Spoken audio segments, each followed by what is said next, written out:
Welcome to Australian Horse Outback Life with Roz.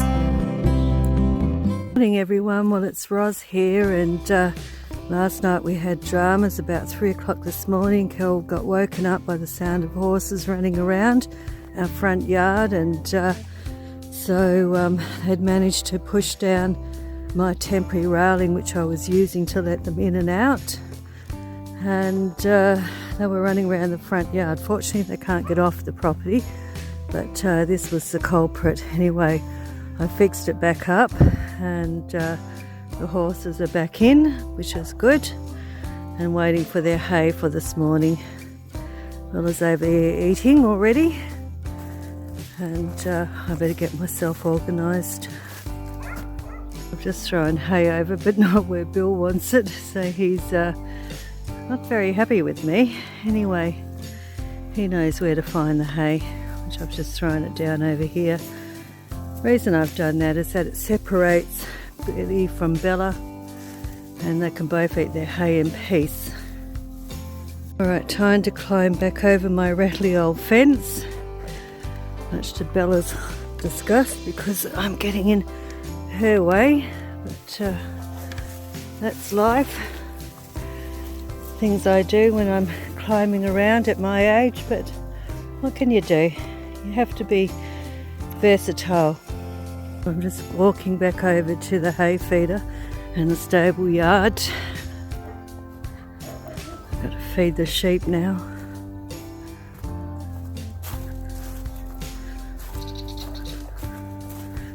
They're waiting patiently for me. Yes, boys, I haven't forgotten you. I might empty out that hay net in the shed actually and just give it to them. I don't want to waste any hay at this time of year, bear with me.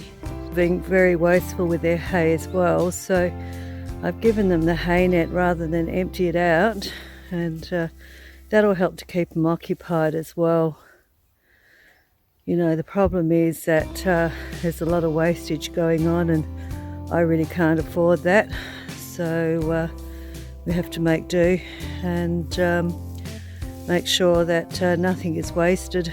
I don't know if you can see the mountain, but it's just peeking out over the mist behind the trees in the distance there. Absolutely beautiful. I showed people this, but right next door to us we're surrounded by paddocks and trees. Where I'm taking a video of now used to be the old schoolyard many years ago, but our little area's now just got half a dozen people, and we're a very small little locality in the Yarriambiack region of Victoria, which is about 50 kilometres or so from the Grampian Mountains, but we're situated east in the wheatbelt section, but we do have still a lot of natural bush around us, and it's absolutely beautiful in the morning. I hope you enjoy. Fencing here was the problem child. When I undid fencing yesterday to let the horses into the side paddock, I forgot to close this side back up properly, so it's my fault. I've just got some blue string which I usually use around the place to tack it together, but anyway, that's life, and fortunately they couldn't go anywhere, although it was a pain having to wake up at 3 o'clock in the morning to go and sort these two out. And what makes me laugh is that when I got outside and got round to here, both of them were desperate to get back into the paddock, including bad boy Brumby, Billy, and they were so pleased to see me while I was out here trying to close it up. They were kissing me with their horsey mouths all over my face and hair to tell me how grateful they were. They're so cute. Even though they were being naughty, they were still very cute. Beautiful morning, and I have to go to town, so I'm just going to wait, I think, till the fog goes down a bit, because it's dangerous driving in such foggy conditions.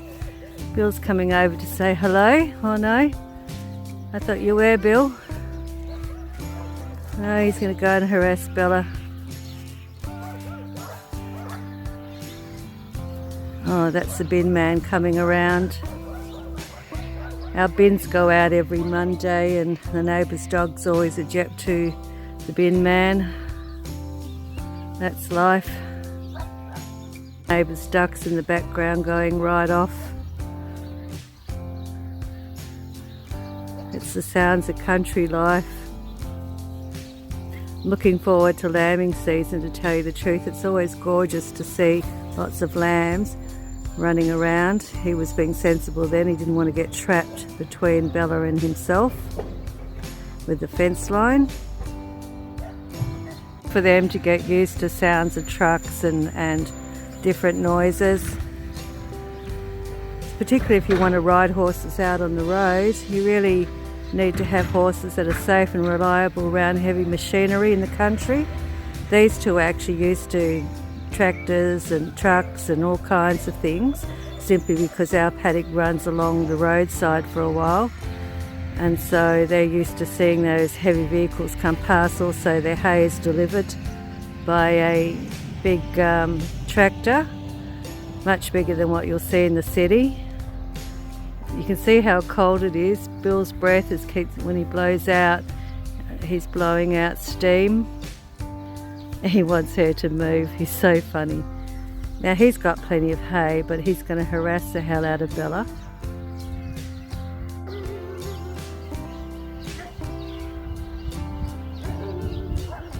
Dogs are all barking this morning. There's no need for them to bark. Barking at the neighbour's dogs. I've just told him to be quiet.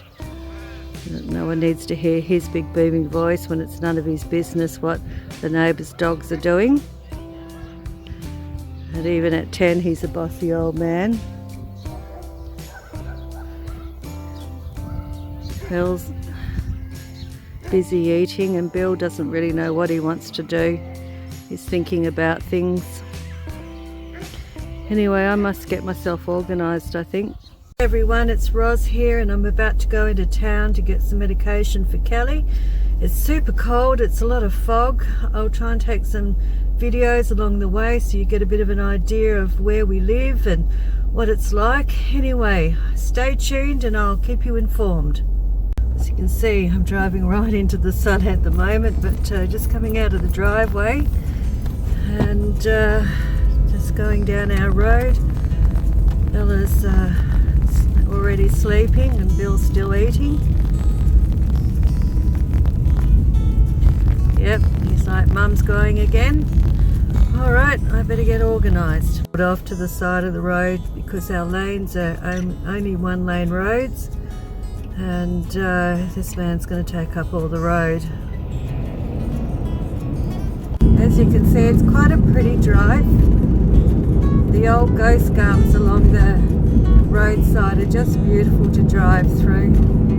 It makes it for scenic viewing. You know, you don't get bored when you're driving along these back roads.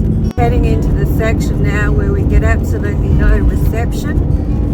So we have some really bad areas for internet or phone reception, and this is one of them. It's pretty through here, but if you're trying to get reception, don't count on it. Occasionally it's good, but that's a rarity. You know, there's still many parts of Australia where getting reception for just phone calls is particularly difficult. I'm having to keep up the speed a little bit, sorry people, because I've got a truck on my tail. One of the bad things about the trucks that come through here is they do maximum speed. Now I'm driving through a kangaroo zone, so I'm trying to keep my eye out on kangaroos at the same time as keep up my speed so this truck doesn't run me off the road. A lot of these drivers have no care or consideration for other people on the road. All they think about is their schedules and you know, doing what they have to do. So it's not uncommon to be pushed off the road, and I don't want to be pushed off the road or have a big truck sitting right on my tail, so I'm just up the speed a bit. Pretty scene. This is still driving along our road. Silos is a common sight. Mind you, with the lack of rain, there won't be much grain going into them this year. See how foggy it is in town. This is Horsham that I'm in at the moment, and just coming through the roundabout, but I tell you what, it's really foggy and makes for dangerous driving, but that's life. What can you do? You just have to pay attention to the roads. Well, we're just heading out of the petrol station now, and I've got a bit of brake on the road, so I will whip across before any more traffic comes and start to make my way out of town. Just about to head over the bridge, just a small bridge over the river that runs through Horsham. And then shortly we'll be making a turn left to head back out of town. And it's always I get a sense of relief when this happens, because I hate being in town. I just hate the chaos.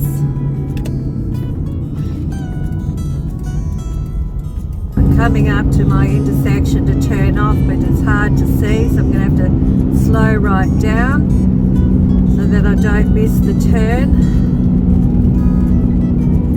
And look at that. Now if I hadn't been paying attention, this bloody big tractor in front of me, I could have run into it. Just so dangerous. And these are the sort of things that you've got to pay attention to when you live in the country.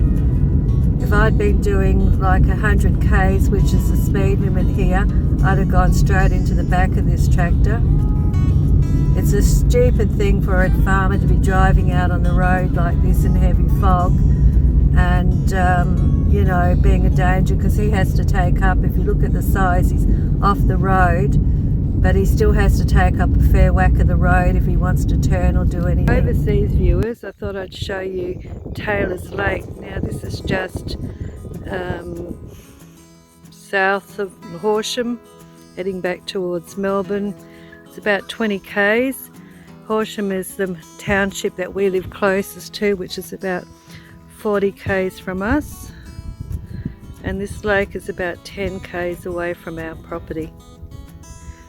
We often come down here and do a little bit of fishing, but we're usually over the other side and not this side, so I thought I'd give everyone a look. It's so low here, which is just astounding. Usually in years previous, Kel and I would be sitting on the end of this dock fishing, but the water's really low this year, and this is because we've got drought, and the water is unusually low. It's very beautiful. It's disturbing to see the water so low.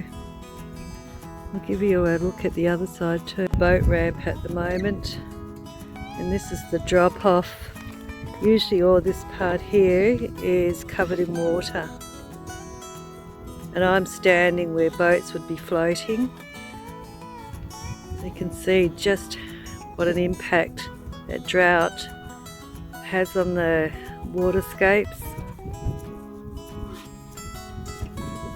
and then it drops down quite radically. You can see it is really beautiful though, the reflections of the dead trees. You can catch trout here, redfin, cod. It's also a breeding ground for many birds. But, it's beautiful.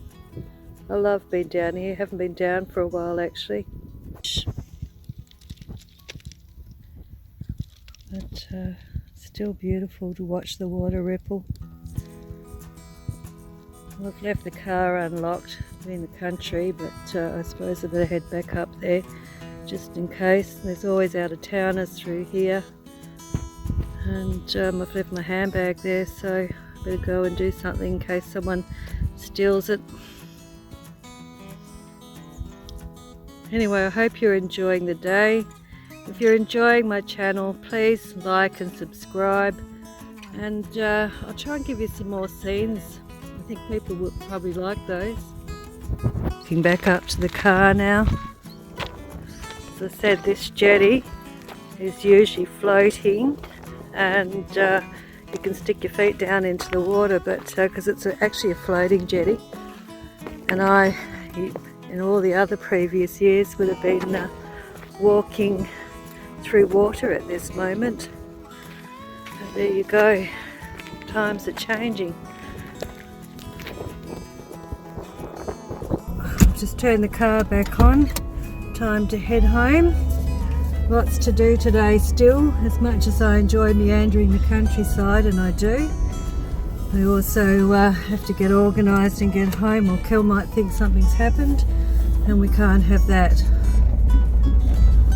The last stretch to home. This is the road into our little locality, and we live in a little place called Outback. Not like the big place in Germany, it's just a little town. The name is after the original inhabitants. I can't remember whether they were German or whether they were from Switzerland or Sweden. I'm not sure, to tell you the truth, but it's just a little locality. As I said, half a dozen homes, mainly just farmers. Once was a thriving little town almost a century ago, but nowadays there's just a few people like Kel and I, a few properties, and it suits us. You know, we know everybody and everybody knows us for miles around. It's a nice feeling to be a local.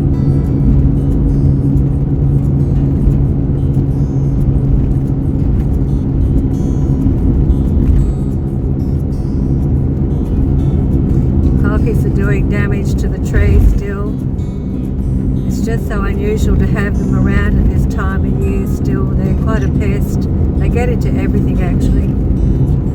Love to wreck things. They're good to see, look at, but noisy, and they break a lot of things. Anyway, I'm about to turn into our road to get home. I can see Billy is sleeping. Turn it across there so you can see. Bill's having a sleep as usual. Bella's eating, and I'm nearly home. Beautiful fat horses. Bill's having a sleep. He's ignoring me because I'm sitting in my car. There you go. I can see his grumpy face. Anyway, I hope you enjoyed my journey, and we will continue on with the next episode of Off the Beaten Track. Well, the turkey's gone into the stable, asleep for the day, pooing everywhere.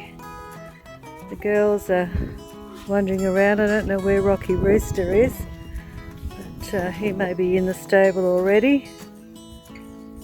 Either way, my little feathered friend here is putting himself to bed. I've just spotted the rooster. He's in the pen. Anyway, I'll go around and see what the horses are doing before I retire and sit down and have a cup of tea. About Miss Kitty, who's already been to the back door about 10 times and is insisting on having brunch and lunch and afternoon tea, even though she's just had a big breakfast about 2 hours ago, and I refuse to keep feeding her because she's lazy and does nothing except eat and sleep. Enjoyed having his nap. He's got up now. He's obviously tired after romping around in my front garden, eating my lawn, him and Bella eating my plants. He's coming over now to say hello. Hoping that I'll give him some goodies, but Kel told me they've already given him apples, so he doesn't need anything more. Anyway, I will continue on my day. Doing her victory roll. She's a 14-year-old bad girl, always up to mischief. And she's not sleeping and eating, but never doing any work.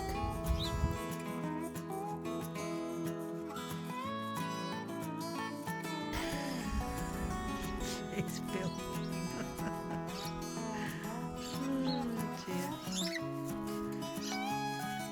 Go and have a hissy fit because you're waiting for your apple treats.